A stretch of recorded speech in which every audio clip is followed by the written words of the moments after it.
The council chamber fell silent as the holographic display flickered to life.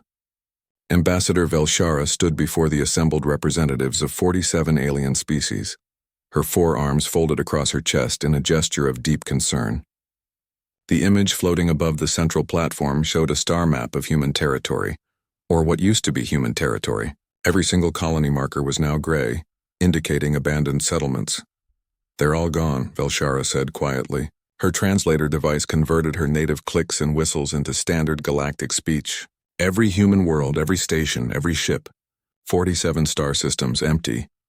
The council members shifted in their seats, creating a wave of rustling sounds that echoed through the massive chamber.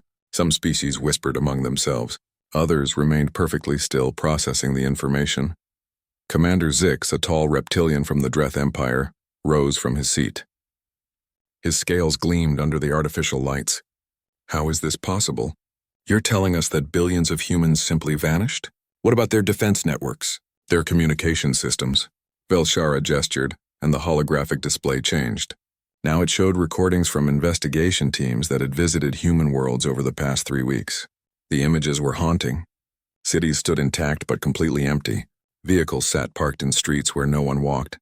Buildings with lights still on. Automated systems still running, but not a single human anywhere. "Everything was left behind," Velshara explained. "Their homes, their belongings, even their pets. But every human is gone. We've searched 47 systems thoroughly. Not one human remains." A crystalline being named Crystallic spoke next, its voice chiming like wind through glass tubes. "What about their artificial intelligence systems? Their computer networks? Surely they left records, explanations?" Velshara's expression darkened. "Most systems were wiped clean. But we found something on Earth's orbital station. A message, left in the central computer core. It appears to be from Commander Kyle Harrison, the station's last commanding officer." The hologram shifted again. This time it showed a human face. Commander Kyle Harrison looked tired, with dark circles under his eyes. His uniform was crisp despite his exhausted appearance. The recording began to play. "This message is for whoever finds it," Kyle said, his voice steady but strained. "If you're seeing this, then we're already gone. I can't explain everything because I don't fully understand it myself. The scientists say it's the only way forward. They say we can't survive what's coming if we stay as we are." Kyle paused, looking directly at the camera. "We're going deeper. Into something new. Somewhere you can't follow. Don't try to find us. Don't try to understand. Just know that we didn't leave because we wanted to. We left because we had to." The commander's image flickered. "To our friends in the galaxy, especially Ambassador Velshara of the Kryn people, thank you for everything. You showed us we weren't alone in the universe. We'll remember that, but this is goodbye." The message ended with Kyle looking down at something off-screen. "We're going deeper. Don't follow." Then the recording cut out. The council chamber erupted in chaos. Representatives shouted questions, theories, accusations. Velshara raised all 4 arms, calling for silence. "We've analyzed every word, every pause, every detail of that message," she said. "Our best scientists have studied it for weeks. The conclusion is unclear. Some believe humans discovered a form of dimensional travel.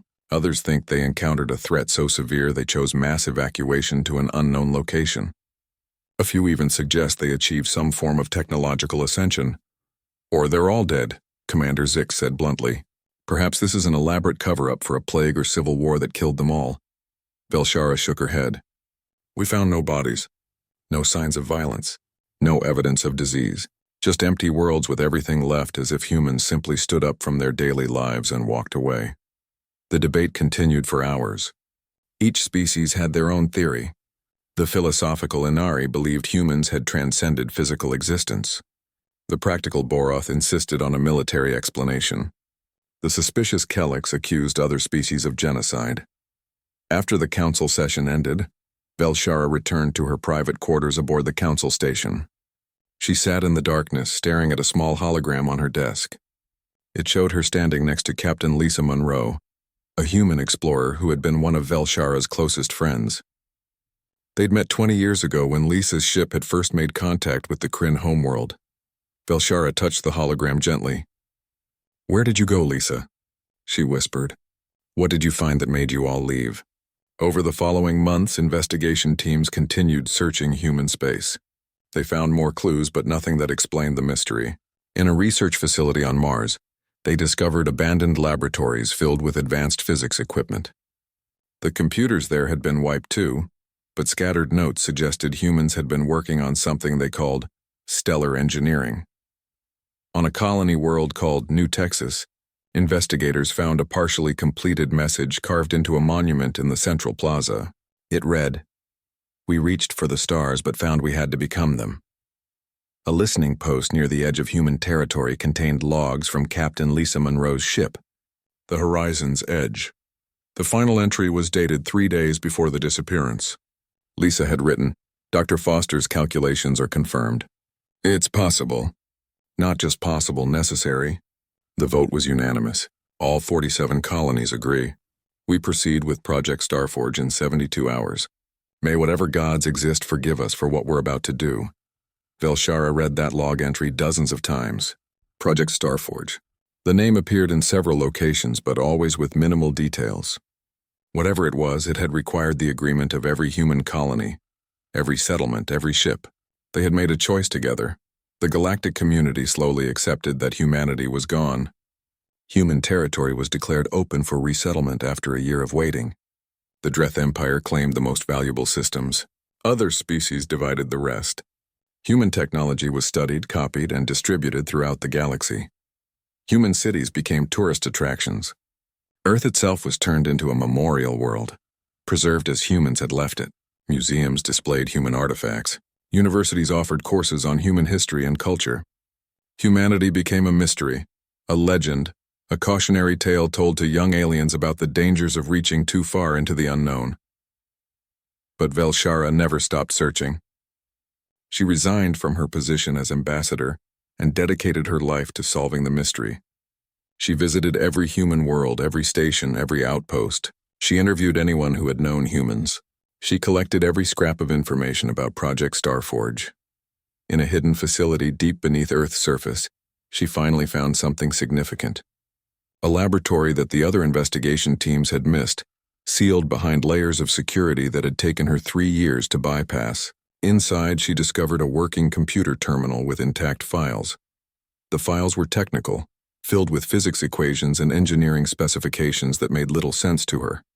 But there were also personal logs from Dr. Megan Foster, apparently the lead scientist of Project Starforge. Velshara sat in the dark laboratory, reading through years of research notes. Dr. Foster's first entry was dated 5 years before the disappearance. "We've confirmed the theory. Stars are not just fusion reactors, they're gateways. The conditions inside a stellar core create a form of compressed space-time that could support consciousness, technology, even civilization. If we could find a way to survive those conditions, we could access nearly infinite energy and resources." Later entries showed the progression of the research. Successfully tested the first stellar probe. It survived in the sun's outer layers for 47 seconds before failing. But those 47 seconds gave us more data than we'd collected in the previous year. The readings are incredible. There's a kind of structure within the plasma flows, almost like the star itself is alive in some way. The entries became more urgent as years passed. We detected something at the galactic edge. A threat moving toward civilized space. Our projections say it will reach the outer colonies within 30 years. Conventional weapons won't stop it. Conventional technology won't even slow it down. We need something revolutionary. We need to evolve. The final entry made Velshara's blood run cold. The test was successful. Commander Kyle Harrison volunteered to be the first. We sent him into a brown dwarf using the conversion technology. He survived. Not just survived, thrived. He says it's like being born again, like becoming part of something vast and powerful. He says there's room for all of us in the stars. He says it's the only way we'll be strong enough to protect the galaxy from what's coming. Below that entry was a video file. Velshara activated it with trembling hands. The screen showed Dr. Megan Foster, a woman in her 50s with gray hair and intense green eyes. She looked exhausted but determined. "If you're watching this, then the project succeeded and we're gone," Megan said. "I'm leaving this message for whoever finds it, though I hope no one ever does. What we did is irreversible. We didn't die. We transformed. Every human who participated in Project Starforge uploaded their consciousness into a technological matrix that can survive inside Stell. 10 years had passed since humanity vanished into the stars. The galaxy had moved on as galaxies do. Former human worlds now bustled with new settlers. Dreth military bases occupied Earth's moon. Kryn merchants traded in buildings that humans had constructed. The Boroth established mining operations in asteroid belts that human corporations had once claimed. Life continued. The mystery of humanity's disappearance became a historical footnote, discussed in university classrooms and documentary programs, but no longer a pressing concern. Most species had accepted the official explanation. Humans had encountered some unknown phenomenon and were gone. Whether they were dead or transformed or simply elsewhere, it didn't matter much to daily galactic affairs. But Velshara had not moved on. She had spent the decades searching, investigating, piecing together fragments of information. Her findings remained her secret. She shared Dr. Foster's message with no one, fearing what the galaxy might do if they knew humans were watching from within the stars. She had relocated to Earth, living in a small apartment in what had once been called New York City. The building was now home to several species, creating an interesting mix of architectural modifications. Her neighbors were friendly enough, though they thought her obsession with humanity was eccentric. On this particular morning, Velshara sat at her desk, reviewing data streams from deep space monitoring stations. Her forearms moved across multiple screens simultaneously, sorting through countless reports of stellar activity, gravitational anomalies, anything that might indicate human presence. A soft chime interrupted her work. Velshara looked up to see a hologram materializing in her living space. It was Professor Ben Carver, or rather the artificial intelligence copy of Professor Ben Carver. The real Ben had been a human archaeologist who had uploaded his consciousness to a backup system years before the disappearance. The AI version had remained active, continuing Ben's work independently. Velshara, Ben's hologram said, his form flickering slightly. He appeared as he had in life, a man in his 60s with white hair and a friendly smile. I found something you need to see. She gestured for him to continue. Ben had become her closest ally in the search for truth, the only entity she trusted completely with her discoveries. I've been monitoring astronomical data like you asked, Ben explained. A star chart appeared beside his hologram. Look at this. Stellar activity in the outer rim has increased by 300% over the past 5 years. But it's not random. The patterns suggest deliberate manipulation. Velshara leaned forward, studying the chart. Stars that should have been stable showed unusual fluctuations. Some had changed color slightly. Others exhibited magnetic field variations that made no scientific sense. You think they're active out there? Velshara said. It wasn't a question, Ben nodded. I think they're building something. Or preparing for something. The patterns are too organized to be natural. Before Velshara could respond, every screen in her apartment suddenly displayed the same emergency broadcast. The symbol of the Galactic Council flashed red, indicating the highest level of alert. All citizens are advised to remain calm, the automated voice announced. The Galactic Council has declared a state of emergency. An unknown hostile force has been detected at the outer rim of explored space. Military forces are being mobilized. Velshara's heart sank. The threat, the one Dr. Foster had warned about, it was here. Within hours, every major news network was covering the story. The invaders called themselves the Vexhoth, though that name was simply what their broadcast transmitted. They were unlike anything the galaxy had encountered before. Part biological, part technological, they moved from system to system like a plague, consuming everything in their path. The first contact had been disastrous. A Boroth mining colony had sent a distress call, but by the time help arrived, the entire system was gone. Not destroyed, but consumed. The star itself had dimmed, its energy somehow drained. The planets were gray husks. Nothing remained alive. Velshara watched the council meetings through public broadcasts. The representatives who had once debated humanity's disappearance now debated how to stop the Vexhoth. Species that had competed for human territory now tried to form alliances against this new threat. Commander Zix, now an admiral in the Dreth military, took command of the defensive efforts. He appeared on broadcasts regularly, his reptilian features stern and commanding. We will stop this invasion, Admiral Zix declared. Our combined fleets number in the hundreds of thousands. We have the most advanced weapons in the galaxy. The Vexhoth will not break through our lines. But Velshara watched as system after system fell. The Vexhoth didn't fight like conventional enemies. They adapted instantly to every weapon, every tactic. Conventional warfare was useless against them. They were a hive mind, learning from every encounter, growing stronger with each victory. 3 months after the first attack, the Vexhoth had consumed 17 systems. Billions of lives were lost. Refugee fleets fled toward the galactic core, overwhelming established worlds with displaced populations. Velshara returned to the hidden laboratory beneath Earth's surface. She activated Dr. Foster's terminal again.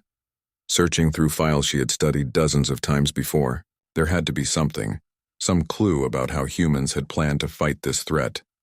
She found a locked file she had missed before, hidden behind layers of encryption. It took her 2 weeks to break through the security. When she finally opened it, she found schematics for weapons unlike anything she had ever seen. Devices that could manipulate stellar fusion, redirect solar flares, even trigger controlled supernovas. They knew. Velshara whispered. They knew exactly what was coming, and they built weapons to fight it. She contacted Ben immediately. His hologram appeared, looking concerned.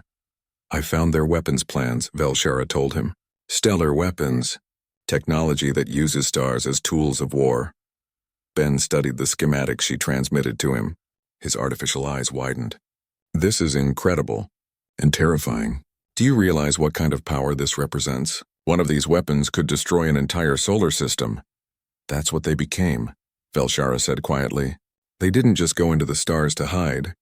They went there to become weapons, to become strong enough to stop the Vexhoth.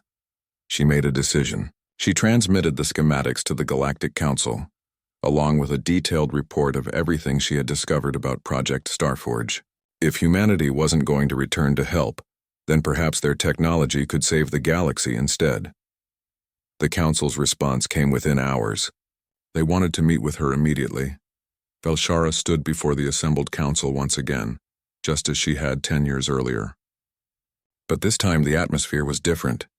Then they had been curious and concerned. Now they were desperate and afraid.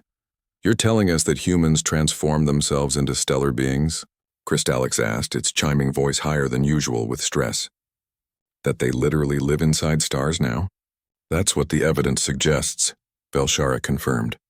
And they did it specifically to fight the Vexhoth. They saw this coming decades ago. Admiral Zik stood. Then where are they? If they knew about this threat, if they transformed themselves to fight it, why aren't they here helping us now? Velshara had no answer to that. She had been wondering the same thing. The council debated for hours. Some wanted to activate the human weapon systems, despite not fully understanding the technology. Others argued it was too dangerous. The weapons could destroy as easily as protect, while the politicians argued the Vexhoth continued their advance. 25 systems lost, 30, 40. The casualties climbed into the trillions. Military forces tried everything. They used human defensive networks, activating automated weapon systems in former human space. Some weapons functioned briefly before failing or being overwhelmed. The technology was advanced, but without humans to operate and maintain it, effectiveness was limited. Velshara worked with scientists from across the galaxy, trying to understand the stellar weapons. Ben's hologram was constantly at her side, helping decipher human technical specifications. They made progress, but slowly. Too slowly. Dr. Nicole Sanders became their breakthrough. She had been a human quantum physicist whose consciousness had been preserved in an experimental backup system, similar to Ben's AI. Unlike Ben's stable program, Nicole's backup had been corrupted during the disappearance. For 10 years, she had existed in a dormant state. Velshara had found her backup drive in a research facility on Mars. With Ben's help, they managed to restore partial functionality. Nicole's consciousness flickered in and out of awareness, her memories fragmented and incomplete. Project Starforge, Nicole's hologram whispered during one of her lucid moments. Her image was unstable, phasing between solid and transparent. We went inside, became part of the fusion. Time moves differently there. What feels like years inside is only days outside. They're still learning, still growing. Not ready yet. Not ready for what? Velshara asked urgently, but Nicole's consciousness faded before she could answer, slipping back into corrupted data streams. The galaxy's defensive line held at the former human system of New Nevada, a red giant star with several gas planets. Admiral Zix had positioned 300,000 ships there, backed by automated. The ships that emerged from the dying star were beautiful and terrifying in equal measure. They didn't look like the vessels humanity had once used. Those had been metal and composite materials, functional designs built for efficiency. These new ships seemed to be made of light itself, or perhaps condensed stellar matter, glowing with internal fire. There were only a few hundred of them, tiny compared to the millions of Vexhoth vessels that had been destroyed, but size no longer seemed to matter. The human ships moved through space with impossible grace, leaving trails of light behind them like comets. Admiral Zix's flagship received a transmission. Every ship in the retreating galactic fleet heard it simultaneously. The voice that spoke was human, familiar to Velshara, though changed somehow, carrying harmonics that hadn't existed before. Galactic Forces, this is Commander Ryan Torres of the Human Stellar Fleet.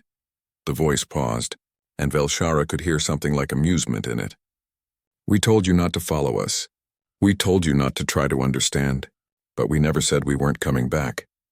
The human ships moved past the galactic fleet, positioning themselves between the retreating vessels and the remaining Vexhoth forces. On the view screens, Velshara watched as one human ship, smaller than the others, accelerated toward a cluster of enemy vessels. The ship was called the Burning Dawn, according to the identification beacon it transmitted. Its captain was listed as Alex Wright. Velshara didn't recognize the name, but then again she had been friends with only a tiny fraction of humanity.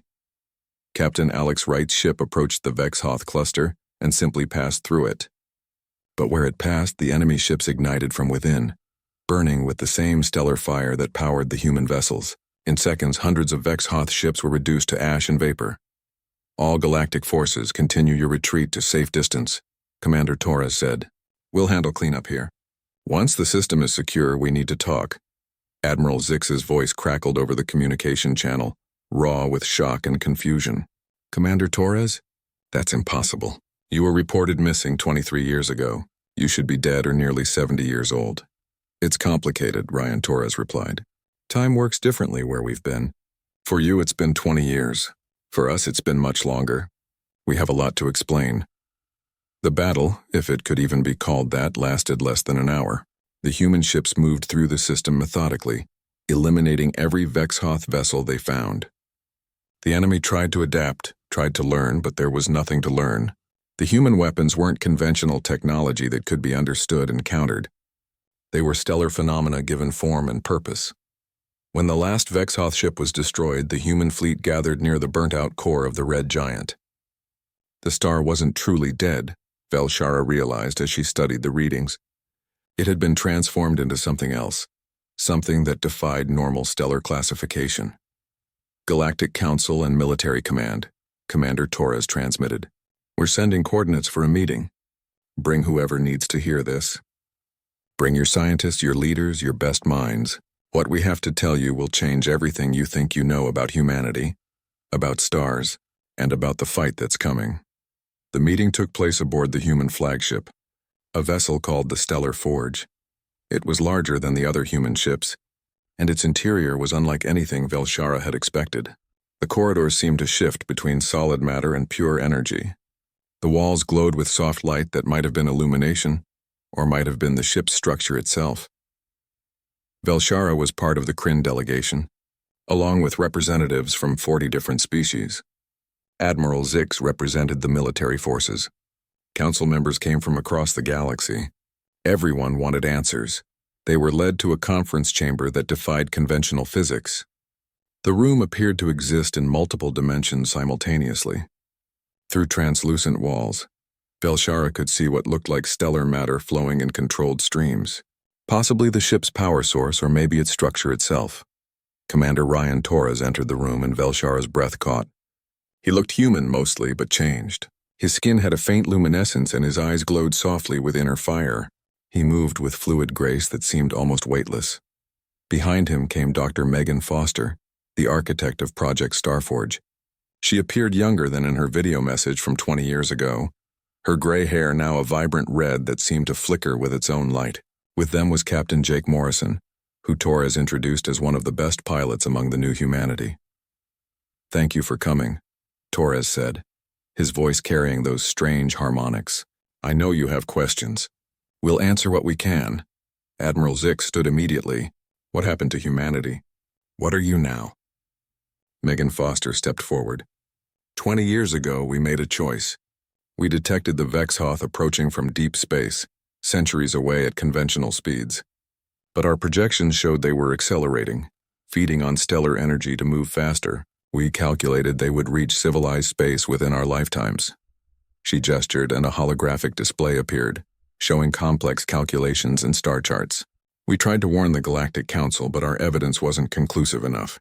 You had no reason to believe us, so we decided to prepare on our own. Ryan Torres continued the explanation. We developed technology that allowed us to exist within stellar environments. Stars aren't just fusion reactors, they're incredibly dense information spaces. The conditions inside a stellar core compress time and space in unique ways. You went inside stars? Kristallix asked, its chiming voice filled with disbelief. We became part of them, Megan confirmed. We converted our physical bodies into a form of exotic matter that can survive plasma temperatures.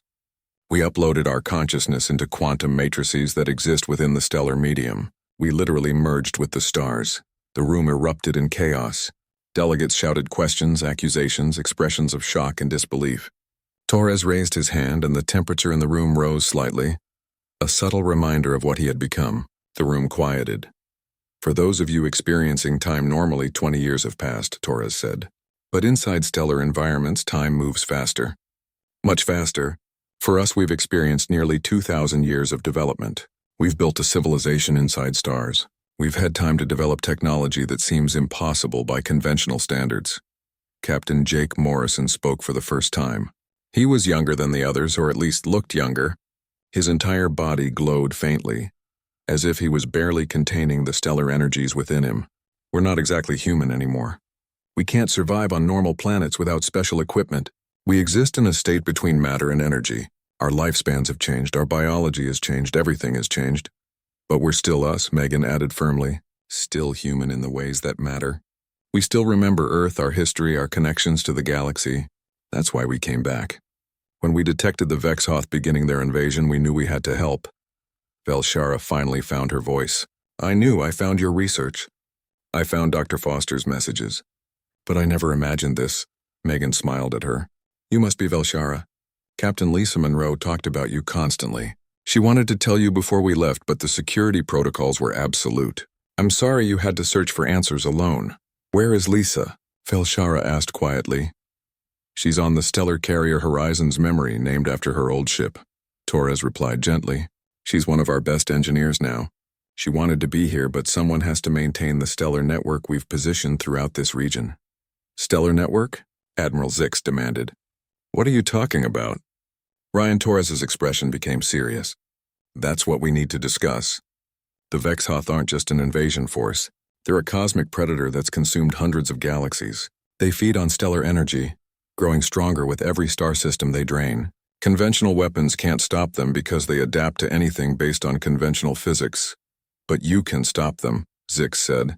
We can fight them, Torres corrected. We've become something they can't easily adapt to because we use the same power source they do. We've turned stars into weapons, fortresses, and factories, where they consume stellar energy. We've learned to shape it, direct it, weaponize it. Megan brought up new displays showing the stellar network Torres had mentioned.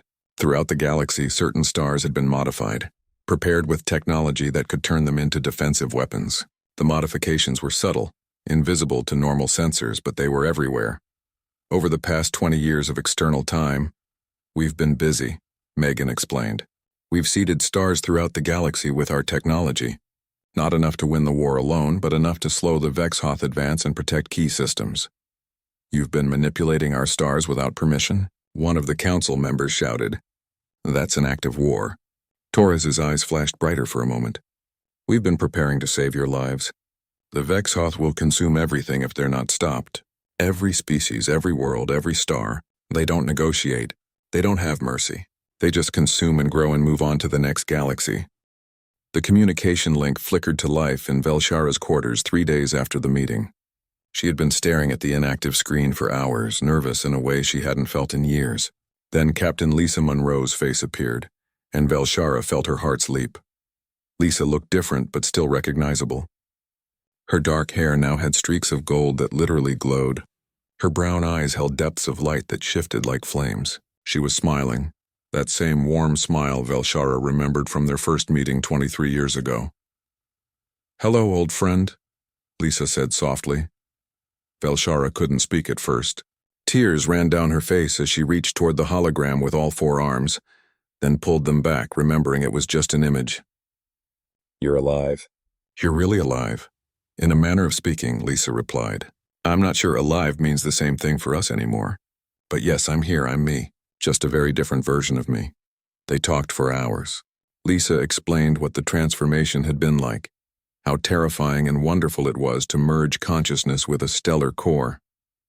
She described the sensation of existing in multiple dimensions simultaneously, of experiencing time in ways that biological minds couldn't comprehend. "When we first went in, most of us were terrified," Lisa admitted. Commander Ryan Torres was the first volunteer. He tested the technology on himself before anyone else. When he came back from that first test, he said it was like being reborn, like understanding the universe for the first time. Velshara listened, fascinated and horrified in equal measure. Did everyone survive the transformation? Lisa's expression grew sad. Almost everyone. 3% couldn't complete the transition. Their consciousness couldn't adapt to the quantum state required to exist in stellar environments. They died during the upload. We have memorials for them written in stellar flares that will burn for billions of years. But the rest of humanity, all 47 colonies, everyone agreed to this? It was unanimous, Lisa confirmed. When Dr. Megan Foster showed us the evidence of the Vexhoth approaching, when she explained that conventional technology would never be enough to stop them, we held a vote. Every settlement, every ship, every station, 97% voted to proceed with Project Starforge. What about the 3% who voted against it? Lisa smiled sadly. They came anyway. No one was left behind.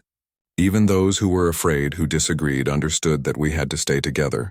Unity was our strength. If we'd split up, some staying human and some transforming, we would have been weaker. Velshara wanted to understand everything.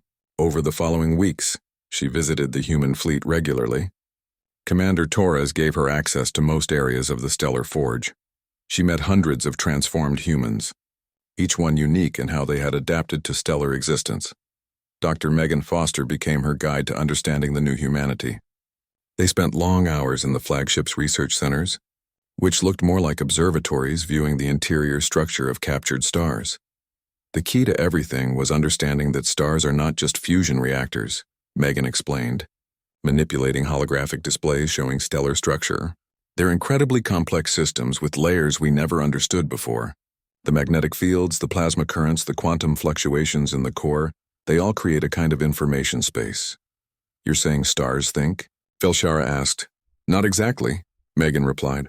But they have structure, organization, patterns that can support consciousness if you know how to integrate with them. We learned to read those patterns to insert ourselves into them. We became part of the star's structure. She brought up images of humans living within stellar environments. It looked impossible. Figures of light moved through plasma storms, worked with tools made of contained fusion, built structures from condensed stellar matter. They had cities inside stars, communities of transformed humans adapting to their new existence. Time dilation was the unexpected benefit, Megan continued. Inside a stellar core, space-time is compressed by the extreme gravity and energy density. What feels like a year inside is only a few days outside. We experienced almost 2,000 years while the galaxy experienced 20. What did you do with all that time? Megan's expression became intense. We grew, we learned. We built a whole civilization inside stars throughout human space. We developed technology that makes our old science look primitive. We studied the Vexhoth threat in detail, ran millions of simulations, prepared strategies, and we prepared ourselves mentally for what we knew was coming. Captain Jake Morrison joined their discussion, his youthful face serious despite his glowing appearance. Jake had been only 15 when humanity transformed. Now he was subjectively over 30, having spent most of his life inside stellar environments. The hardest part wasn't the physical transformation, Jake said. It was accepting what we'd become, accepting that we could never go back. In the early years, a lot of us were depressed, mourning our old bodies, our old lives. Some people couldn't handle it. What happened to them? Velshara asked. They found peace eventually, Jake replied, or they chose to merge completely with the stellar consciousness, losing their individual identity. It's an option for all of us, actually. Some humans have chosen to become truly one with the stars, no longer individuals but part of something larger. Velshara found that concept disturbing and fascinating. She met one such merged being, a collective of 30 humans who had chosen to combine their consciousness into a single entity that managed an entire star. They spoke with one voice, expressing thoughts that no single mind could contain. Admiral Zix visited the Stellar Forge regularly as well, though his interactions were more formal. He worked with Commander Torres on military strategy, coordinating galactic defense forces with human stellar ships. I don't trust them, Zix confided to Velshara during one meeting. They're too powerful. What happens after the Vexhoth are defeated? What's to stop them from conquering the galaxy themselves? They could have done that already, Velshara pointed out. They've been modifying stars throughout the galaxy for 20 years. They could have held the galaxy hostage at any time. But they didn't. They were preparing for this fight, Zix countered. Once it's over, who knows what they'll do? But Velshara had seen enough of the transformed humans to understand they weren't interested in conquest. They had found something in the stars that changed their priorities. Power in the conventional sense meant little to beings who could manipulate stellar fusion. She learned about human society inside the stars. They had no traditional economy, because resources were nearly infinite when you could harvest stellar energy directly. They had no territory disputes because the interior of a single star provided more living space than thousands of planets. Their culture had evolved in ways that made them almost alien, yet they still remembered what they had been. We tell stories, Lisa explained during another conversation. Stories about Earth, about normal human life, about walking on solid ground under an open sky. We make sure every child born in the stellar environment learns about our history. We can't let the next generation forget what we came from. Children? Velshara asked in surprise. You can reproduce in your current state? Lisa smiled. Oh yes. It's different, of course. Consciousness merging rather than biological reproduction. But we can create new individual minds, raise them, teach them. The human population has tripled since we transformed. Most of those new humans have never known physical existence. They're born as stellar beings. Velshara met some of these young humans. They were fascinating, comfortable with their nature in ways the transformed adults still struggled with. To them, existing as patterns of energy within plasma storms was normal. The concept of having a single solid body seemed limiting and strange. One young human named Chris talked to Velshara about growing up inside a blue giant star. It's beautiful, Chris said, his form rippling with blue-white light. Everything here has structure and meaning. You can feel the flow of energy, understand the fusion reactions, sense the magnetic fields. I can't imagine living in a single body on a single planet. How limiting that must be. Yet despite their evolution, humans maintained connections to their past. The Stellar Forge had a museum showing artifacts from old Earth, physical objects preserved in stasis fields, books, photographs, art, music recordings, everyday items that once meant something to biological humanity. Dr. Megan Foster led Velshara through the museum. We keep these to remember, Megan explained. To remind ourselves that we chose this transformation. We weren't forced into it. We gave up the ability to hold a book, to taste food, to feel solid ground under our feet. But we did it to protect something larger than ourselves. Do you regret it? Velshara asked. Megan was quiet for a long moment. Sometimes. When I see a sunset recorded in old videos or smell Earth's air through chemical reconstructions, I miss what we were, but then I remember why we did this. The Vexhoth would have consumed everything, every species in the galaxy, including humans. We chose to transform so that others wouldn't have to. As weeks passed, the Vexhoth continued their advance, though slower now. Human stellar ships appeared wherever the enemy tried to establish a foothold. The battles were spectacular and terrible. Stars flared with. The galactic core glowed with the light of 1 billion ancient stars. It was the birthplace of countless civilizations, some so old they had existed before most species had evolved language. Now those ancient worlds were evacuating, fleeing before the approaching darkness of the Vexhoth. Velshara stood on the bridge of a Kryn military cruiser, watching refugee ships stream past. Millions of vessels filled every evacuation corridor, carrying trillions of beings toward temporary safety. The scale of the displacement was staggering. Entire civilizations packed into ships, abandoning homeworlds they had inhabited for millions of years. "They're 3 days out," the sensor officer reported. The Vexhoth main fleet. Estimates put their numbers at over 40 million ships. Admiral Zix's voice crackled over the communication channel from his flagship. "All defensive forces hold positions. Human forces status report." Commander Ryan Torres responded from somewhere in the stellar network. His voice was calm despite the magnitude of what they were about to attempt. "All stellar positions are ready. We have 5,000 pilots in position around 73 stars. The cascade sequence is programmed. We just need confirmation that civilian evacuation is complete." Velshara checked the evacuation status displays. Red markers indicated population still being moved. They were running out of time. The Vexhoth didn't care about civilian ships. They would consume everything in their path. "Core sectors 7 and 8 still have refugee ships in transit," she reported. "At least 2 million vessels. They need another 6 hours to clear the danger zone." "We don't have 6 hours," Admiral Zix replied. "The Vexhoth advance fleet is already engaging our outer defensive line." On the view screens, Velshara watched the first skirmish. Conventional galactic forces met the Vexhoth vanguard at the edge of the core systems. It was a delaying action, not meant to win but to buy time. Ships died by the thousands, both sides trading losses in a battle of attrition. Captain Jake Morrison's voice joined the communication channel. "Human vanguard moving to support the defensive line. We'll buy you the time you need." Velshara watched as 50 human stellar ships accelerated toward the battle. They moved differently than conventional vessels, leaving trails of stellar fire, reality seeming to bend around them. Jake's ship, the Burning Dawn, was at the forefront. The human ships hit the Vexhoth vanguard like hammers of light. Where they passed, enemy vessels ignited and died. But the Vexhoth had learned. They focused fire on individual human ships, overwhelming them with sheer numbers. 3 human vessels went dark. Their stellar cores extinguished, their pilot's consciousness destroyed. "Morrison, fall back," Commander Torres ordered. "Don't waste pilots on a delaying action." "Negative," Jake replied. His voice was steady but strained. "These refugees need every minute we can give them." Dawn out. Jake's ship dove deeper into the enemy formation, his weapons turning dozens of Vexhoth vessels into expanding clouds of debris.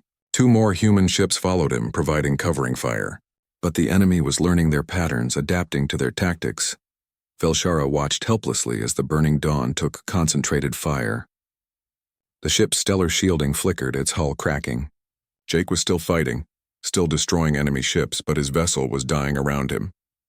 "All ships, the core is clear," came the report from Evacuation Command. "Repeat, all civilian vessels have cleared the danger zone." "Jake, get out of there," Torres commanded. "The evacuation is complete. We need you for the main operation." But Jake Morrison's ship was too damaged. Its engines were failing. Stellar containment was breaking down. Velshara realized with horror that he wasn't going to escape. "Tell my parents I did my job," Jake said calmly. "Tell them I became what I needed to be." The Burning Dawn exploded in a flash of stellar fire, taking 300 Vexhoth ships with it. Captain Jake Morrison, who had been 15 years old when humanity transformed, who had lived his entire adult life as a being of light and energy, died protecting refugees he had never met. The communication channels fell silent for a moment. Then Commander Torres spoke, his voice hard and cold. "All human forces, Jake bought us our time. Let's make sure he didn't die for nothing. Begin the cascade sequence." Throughout the galactic core, stars began to change. 73 stellar systems, carefully chosen and prepared over the past weeks, entered the final stage of transformation. The stars swelled, their cores destabilizing in precisely controlled ways. It wasn't natural stellar death. It was stellar engineering on a scale that defied comprehension. Velshara watched the sensors, seeing the energy readings climb to impossible levels. Inside each dying star, human pilots worked to guide the explosive force, to direct supernovas that could destroy everything for light years in every direction. Dr. Megan Foster's voice came over the command channel. She was coordinating the operation from the Stellar Forge. her consciousness linked to the stellar network. First wave initiating in 30 seconds. All ships maintained safe distance. The Vexhoth, sensing something was wrong, tried to retreat, but they had committed too deeply to the assault. Their millions of ships were spread throughout the core systems, positioned exactly where humanity needed them to be. Cascade sequence beginning, Megan announced. Stars aligned. The first supernova detonated in a system called Ancient Light. But unlike natural supernovas that exploded in all directions, this one channeled its energy into a precise beam. The beam swept through space like a blade, vaporizing every Vexhoth ship in its path. The energy was so intense it lit up the galaxy, visible from thousands of light years away. Then the second star exploded, and the third, and the fourth. Within minutes, 73 stars were going supernova in sequence, their explosions carefully timed and directed. The combined stellar fire created a barrier of pure energy that nothing could survive crossing. The Vexhoth fleet found itself trapped between the cascading supernovas and the conventional galactic forces. They tried to adapt, tried to shield themselves, but there was no defense against the power of dying stars. Millions of enemy ships simply ceased to exist, atomized by stellar fire. But the Vexhoth overmind, the collective consciousness controlling the entire hive, was not done. It had anticipated such desperate tactics. From the center of its fleet, a massive construct emerged, something the enemy had been building in secret. It was a ship, or perhaps a station, larger than most moons, and it began drinking in the stellar energy from the cascading supernovas, feeding on the very weapons meant to destroy it. The Overmind is adapting, Lieutenant Ashley Grant reported. She was one of the human pilots controlling a stellar siege weapon. Her consciousness spread across 3 linked stars. It's converting the cascade energy into power. If it finishes that process, it will become unstoppable. Commander Torres made a decision in seconds. All remaining pilots redirect to the Overmind construct. We're going to collapse it into a singularity. Commander, the energy required, Megan protested. We'd need to sacrifice at least 10 pilots, maybe more. The consciousness matrices can't survive that kind of feedback. I know, Torres replied quietly. I'm one of those 10. Volunteers only. Anyone who wants to step back, no judgment. Silence fell over the communication channels. Then one by one, human pilots volunteered. Not 10, but 50. Lieutenant Ashley Grant was first. I volunteer. Let's finish this. Others followed. Experienced pilots who had lived for subjectively thousands of years inside stars. Young pilots who had been born as stellar beings and never known physical existence. All of them willing to die to end the threat. Velshara felt tears streaming down her face. These beings of light and fire, so far beyond normal humanity, were still fundamentally human in the ways that mattered. They would sacrifice themselves for strangers without hesitation.